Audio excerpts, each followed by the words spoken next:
Olá, meus amores!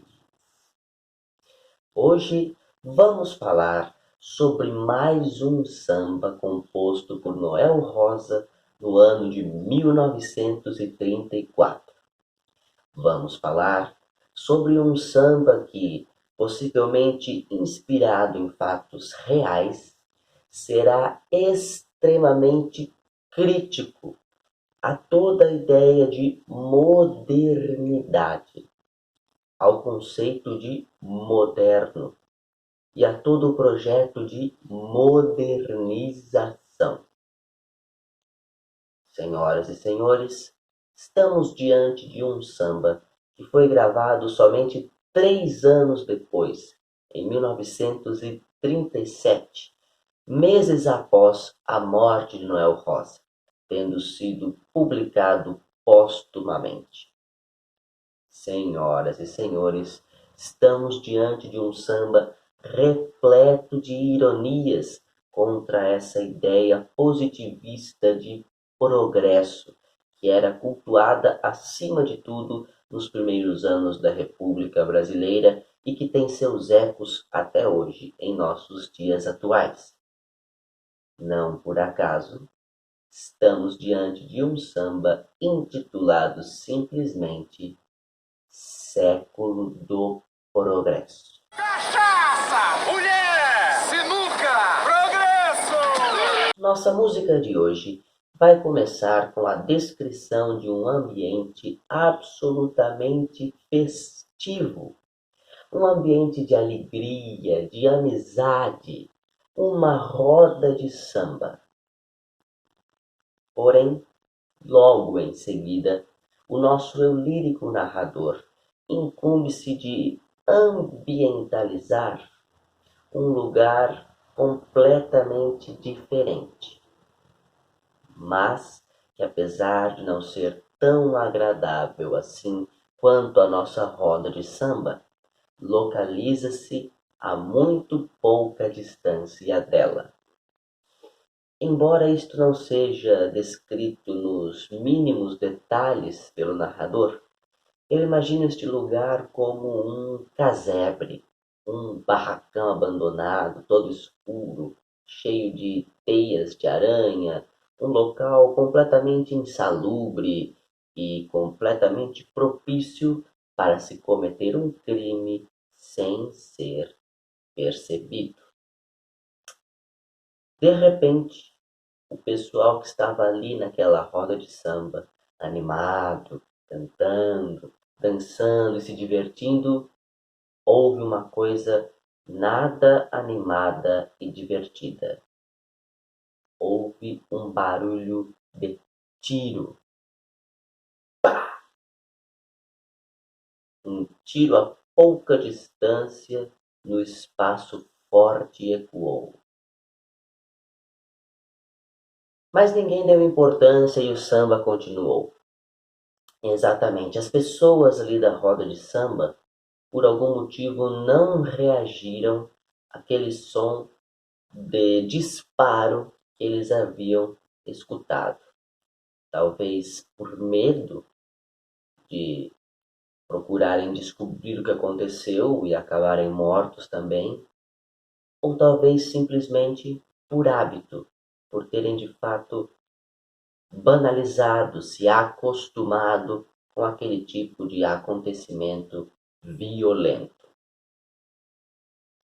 E agora vamos dar um olhar mais de perto para aquele acontecimento do tiro, do crime, que, por sua vez, ocorre no ambiente que eu acabei de descrever para vocês da minha própria cabeça e que não aparece em momento nenhum na nossa música de hoje.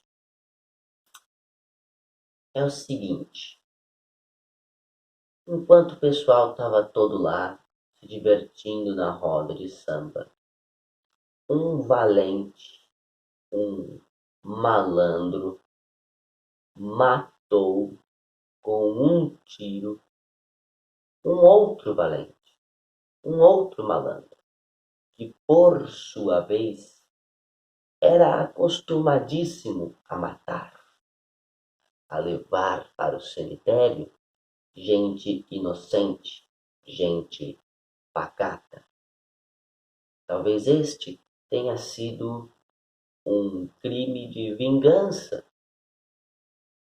O morto pode ter assassinado alguém da família do novo assassino, alguém querido, pode ser então uma briga de facções, um desentendimento pessoal, pode ser qualquer tipo de causa. O que interessa é que, percebam bem, um matou o outro, não numa briga corpo a corpo, numa briga de faca ou de navalha, como era muito comum entre os malandros da época, mas com um tiro, uma arma que se dispara a metros de distância de sua vítima.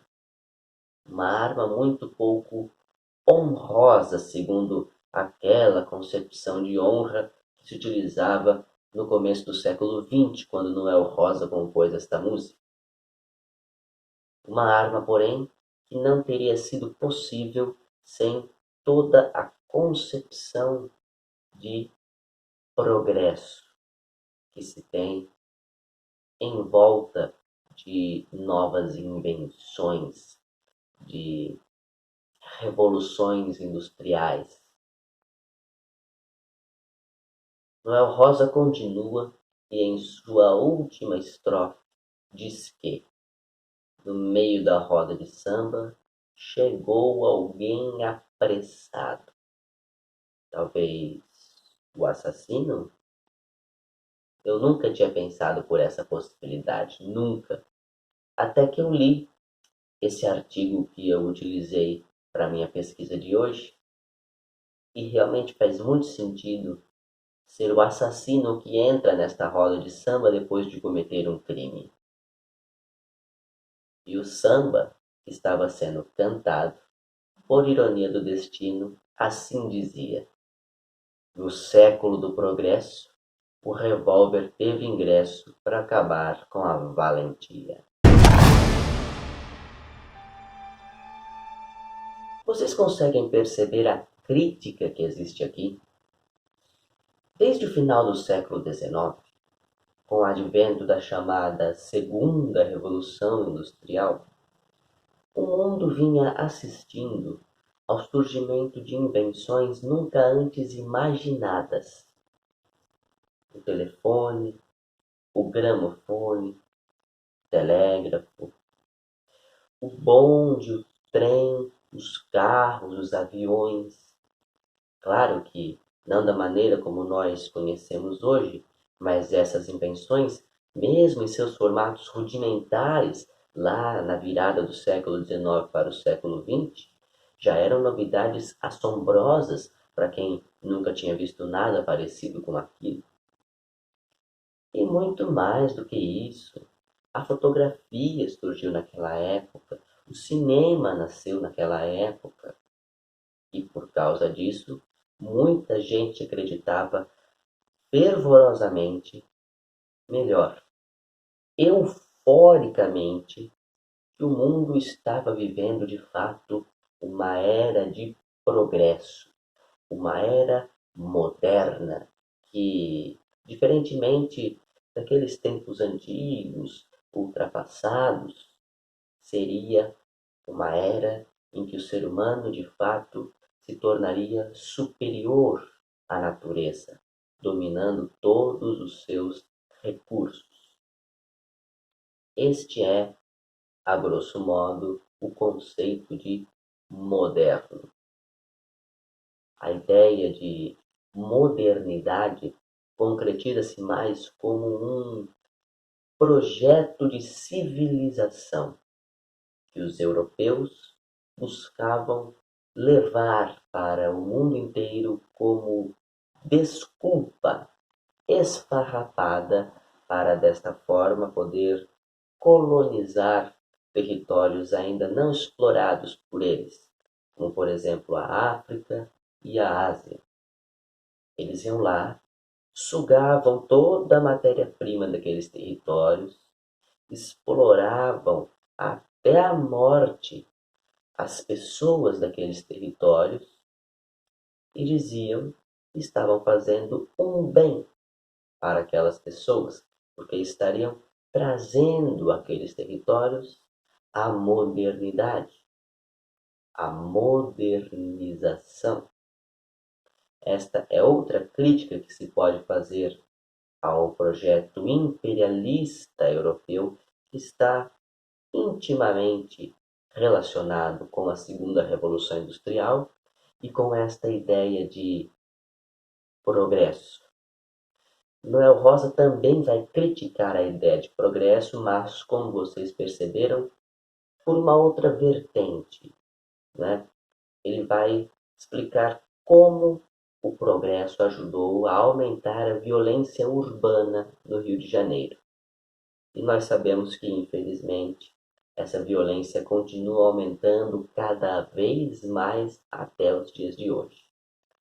Porque, afinal de contas, se a segunda revolução industrial trouxe todos esses benefícios, ela trouxe também o revólver, trouxe também os aviões de guerra, os tanques de guerra, né, as metralhadoras, os gases letais que foram usados em guerra.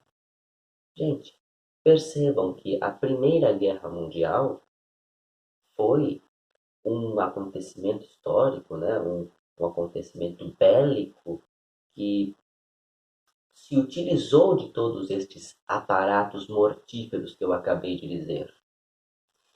E que, inclusive, um dos seus pontos de partida, né, uma de suas causas, era justamente o fato de que as indústrias haviam produzido aquela quantidade gigantesca de aparatos bélicos e não tinham onde usar, porque não tinha guerra. Claro, existem causas mais complexas, esta é apenas uma delas. Mas sim, pode-se dizer que a Europa pré-Primeira Guerra Mundial era uma paz armada, um contexto de paz sob um barril de pólvora. Entendem? E a Primeira Guerra serviu para escoar toda esta produção armamentista que infelizmente massacrou milhões de pessoas. E Noel Rosa utiliza-se destas mesmas invenções, porém no contexto urbano, carioca, no meio da malandragem do início dos anos de 1930. Conforme eu disse para vocês, esta música é muito provavelmente inspirada em fatos reais. Acreditem se quiser. Fatos estes que eu vou lhes contar agora. Agora, que faço eu da vida sem você? Segundo as fontes que eu consultei, a motivação para Noel Rosa compor esta canção teria vindo de um desentendimento real entre ele próprio e dois de seus colegas compositores da época. Seriam eles os sambistas Zé Pretinho e um outro que já foi citado anteriormente no nosso programa. Vocês se lembram de Kid Pepe? Pois é, Kid Pepe foi parceiro de Noel Rosa no samba O Orvalho Vem Caindo, que nós já estudamos aqui. Nós já estudamos também que depois disso, Kid Pepe passou a ameaçar Noel Rosa para colocar o seu nome em outras parcerias. Caso contrário, alguma coisa nada boa aconteceria ao nosso poeta da vila. Zé Pretinho ficou sabendo disso e não gostou nada da conduta de Kid Pepe para com Noel Rosa. De modo que num certo dia, Zé Pretinho procurou Kid Pepe e ameaçou-o com um revólver. Ele disse: ou deixo Noel em paz, ou eu te mato. Kid Pepe nunca mais incomodou Noel Rosa. Noel ficou muito agradecido ao seu mais novo amigo Zé Pretinho, e tanto é que, pouco tempo depois, no ano seguinte, Noel Rosa, antes de viajar para o interior do Rio de Janeiro, deixou um de seus sambas ainda inacabados nas mãos de Zé Pretinho, para que ele o terminasse e publicasse.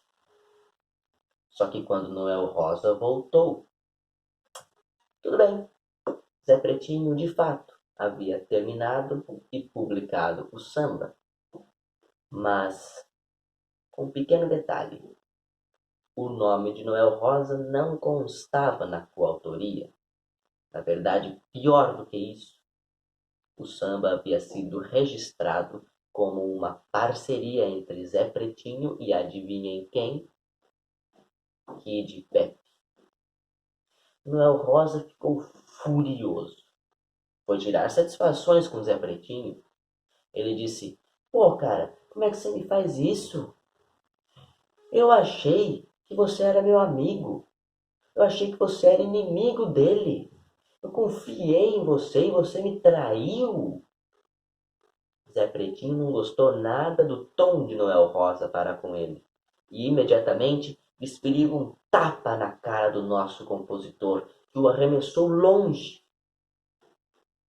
O que, convenhamos, arremessar Noel Rosa longe não devia ser muito difícil, dado o físico franzino e fraquinho do nosso compositor, que era uma pessoa débil, doente, não é?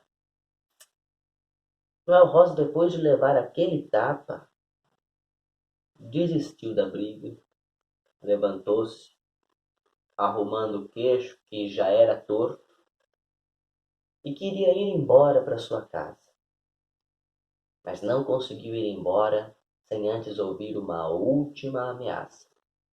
Zé Pretinho gritou de longe: "Se contar alguma coisa disso para alguém, te dou um tiro na cara, ouviu?" Noel Rosa não respondeu e foi para sua casa. Lá ele começou a refletir. Começou a refletir sobre o progresso. Sim, na opinião dele, a partir dessas reflexões, tudo aquilo era culpa do progresso. O progresso, com suas novas invenções letais, com suas armas, com seus revólveres, havia conseguido transformar o malandro, a tão querida figura do malandro, de valente em covarde. Afinal de contas, para Noel Rosa, matar uma pessoa com um tiro à distância era covardia. Valentia mesmo é você enfrentar alguém no soco, na faca, no corpo a corpo. Dar um tiro é coisa de covarde. A partir dessas reflexões, Noel Rosa compôs Século do Progresso, uma crítica a esta ideia de modernidade que acaba sendo tão mortal ao mesmo tempo, e também uma resposta ao seu desentendimento com Zé Pretinho e com Kid Pepe. Eu vou deixar aí embaixo na descrição do vídeo a gravação original desta música, na voz de Aracide Almeida. Uma gravação de 1937, como eu já disse, que foi lançada poucos meses após a morte do compositor. Ok? Ok. E assim, despeço-me de vocês com a seguinte reflexão. Posiciono-me aqui diametralmente contra a liberação da posse ou do porte de armas que infelizmente é defendida por muitas pessoas na atual conjuntura do nosso Brasil. Eu, pelo contrário, defendo que os brasileiros devem ter acesso aos livros, à cultura, à música, que afinal de contas é o tema de todos os nossos programas, ao teatro, que afinal de contas é o tema da minha formação, e não a máquinas que podem matar, que podem ferir o nosso próximo, o nosso semelhante.